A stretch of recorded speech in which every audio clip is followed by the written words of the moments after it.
ब्रह्ममुरारिसुरार्चितलिङ्गं निर्मलभाषितशोभितलिङ्गं जन्मजदुःखविनाशकलिङ्गं तत्प्रणमामि सदा शिवलिङ्गं देवमुनिप्रवरार्चितलिङ्गं कामदहं करुणाकरलिङ्गं रावणदर्पविनाशकलिङ्गं तत्प्रणमामि सदा शिवलिङ्गं सर्वसुगन्धिसुलेपितलिङ्गं मुक्तिविवर्तनकारणलिङ्गं सिद्धसुरासुरवन्दितलिङ्गं तत्प्रणमामि सदा शिवलिङ्गं कनकमहामणिभूषितलिङ्गं पणिपतिवेष्टितशोभितलिङ्गं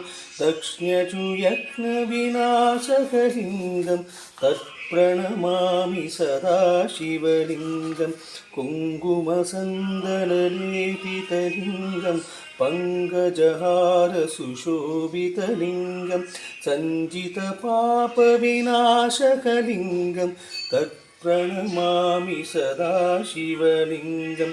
देवगणार्चितसेवितलिङ्गं पावयभक्तिप्रवेशकलिङ्गं दिनकरकोटिप्रभाकरलिङ्गं तत्प्रणमामि सदा शिवलिङ्गम् अष्टधनुपरिवेष्टितलिङ्गं सर्वसमुद्भवकारणलिङ्गम् अष्टदरिद्रविनाशनलिङ्गं तत्प्रणमामि सदा शिवलिङ्गं सुरगुरुसुरवरपूजितलिङ्गं सुरवरपुष्पसदाशिवलिङ्गं परात्परं परमात्मकलिङ्गं तत्प्रणमामि सदा शिवलिङ्गं तत्प्रणमामि सदा शिवलिङ्गं लिङ्गाकृतम् इदं पुण्यं शिवेशितसन्निधौ